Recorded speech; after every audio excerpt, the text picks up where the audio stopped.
friend Mina Kimes out west. Mina, starting with you here, which team needs to nail the draft the most?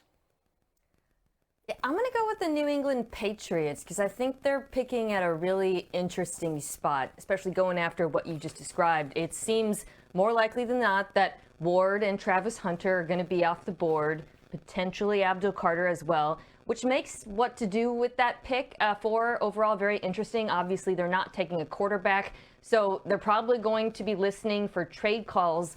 But there will also be a lot of pressure on them to improve the circumstances for their young quarterback, Drake. They invested so much in the defense this offseason, and I really liked a lot of the players they brought in.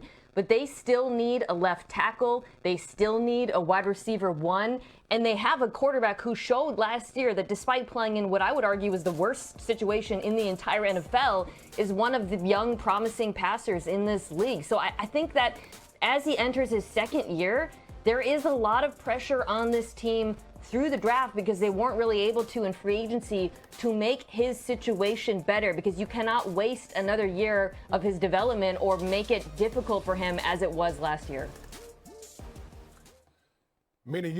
Listen, you bring up a good point. I think, that situation New England bears watching. I'm going to stay in the same division, and I'm going to go with the Miami Dolphins, and here's why.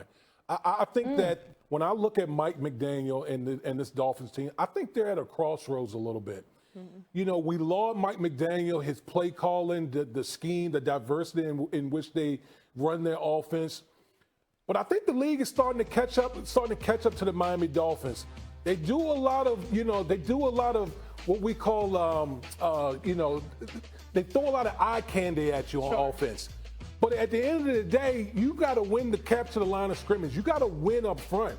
And what we saw from the Miami Dolphins last year is that they couldn't really do that with authority. Mm-hmm. And I think at the end of the day, the Miami Dolphins has to start kind of thinking about, okay, what do we want to be on offense? We know Tua's accurate. We know we got speed at the wide receiver position. But if you can't capture the line of scrimmage with authority, it doesn't matter. And when was the last time the Miami Dolphins won a game that mattered or beat a good team? It's been quite a while. And so for me, I think this is an important offseason, an important draft for the Miami Dolphins to kind of reestablish themselves, particularly in the line of scrimmage, both offensively and defensively for the Miami Dolphins. All right, so I'm going a different direction here. And we've talked about the New York Giants. I know that you brought up John Mara, the owner of the Giants, and what he kind of put forth there, that they can't be patient anymore, that there is a lot of pressure on this team to get it right at quarterback. And just because they brought in Jameis Winston and Russell Wilson in free agency, I still think that if Shador's there, why would you not take him? Because for a number of different reasons, you got 8 draft picks. You got to get this right if you're Joe Shane, if you're Brian Daboll, because jobs are on the line. And sometimes that pressure will lead front offices into making decisions to try to save their jobs, to try to not be thinking long term, but thinking about the right here and the right now. So if you're New York, knowing that all that's at stake after being at the cellar of the NFL all year, you had the number 1 pick in your grasp, and then you screwed it up by winning that game against the Indianapolis Colts. I think they've got to nail this draft in order for the people currently in the building to stay in the building, if that's what they so choose. But Mina, I want to get back to you because you brought up the New England Patriots. So that's a good segue here to their new head coach, Mike Vrabel, making headlines in his address to his players. Take a listen. I just asked that when we're in a meeting, okay, that we just pull our hoods down and we go from there. Be on time, okay? We just talked about time. Be on time. And if I can't be on time, Christian, what's the easiest thing to do? You would just call, right? That's called communicate. And the cell phones, okay? We all got cell phones, okay? Most of you have more than one, as a matter of fact. Just leave the cell phone in your bag, but just put the phone away. What my goal was, that I told everybody in the building, and I told Mr. Kraft, I told the coaches, it was to build a program that you guys and the coaches and the staff wanted to be a part of, that they wanted to protect. When you care about something, do you protect it? Yep. And that you were proud of it. All right, so seems simple enough. be present, and if you can't be present, make sure that you let people know where you are. And just sounds like a respect thing.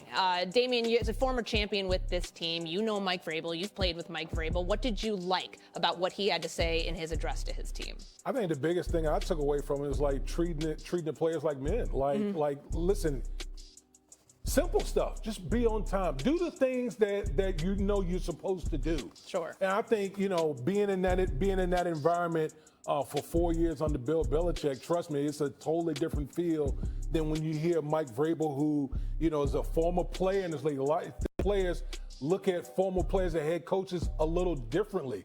So all he wants from those guys, just judging from that, is just be accountable, do the things you're supposed to do, and everything else will continue to work itself out. Yeah, I mean, I think everything he said sounded pretty dang reasonable, frankly. I know sometimes Belichick disciples get a reputation for, you know, being a little bit old-fashioned or rigid or trying to replicate his culture and copy him rather than find their own voice. But this is not a random, you know, Belichick disciple. This is a head coach, and Mike Vrabel, who already has a track record of winning on his own. In fact, he is arguably the most successful, or one of them. So I don't have an issue with it. I will say this, and Damien, you know this, whether these cultural changes, how they're judged is going to come down to whether or not this team wins, right? If they're successful, if they can do the things we talked about in terms of creating a better environment for Drake May, then this will be looked at as a, you know, catalytic culture change, and he came in and he changed things. If they're not successful, then he'll be judged in the way some Belichick disciples in the past were. Obviously, Detroit being an example that comes to mind. But as far as what we just saw there, that seemed eminently reasonable to me. Yeah, so to recap, leave your phones in your bag, be on time, don't be late, hoods down during meetings, no maids or valet at the team facility. That's a weird one. Do you bring your maid with you places? No. I don't. I leave mine at home. All right, it's never too early to talk about what young quarterback is facing the most pressure to improve next season. That's what we are debating next. And Alexander Volkanovski returning to the octagon after a year's absence. Would a win Saturday cement him as the greatest light featherweight fighter ever? Dustin Poirier joining the show next.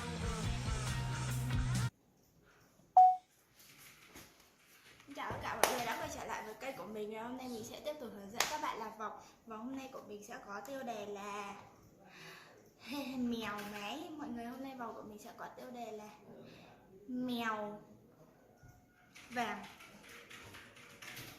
Bây giờ mình bắt đầu làm nhé. Mỏi quá trời. Ủa lại nghe đâu?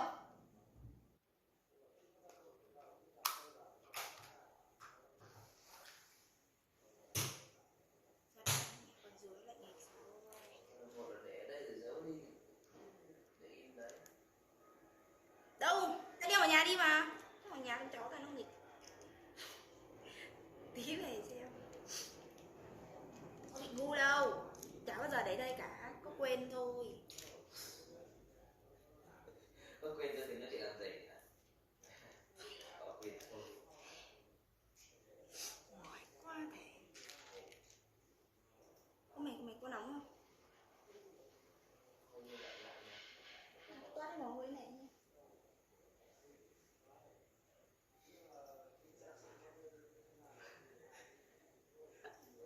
Ngáo.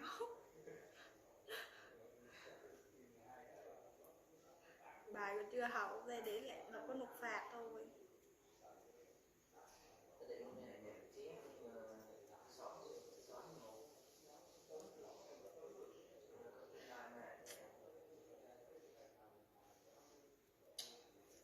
Màu vàng, để màu vàng cha.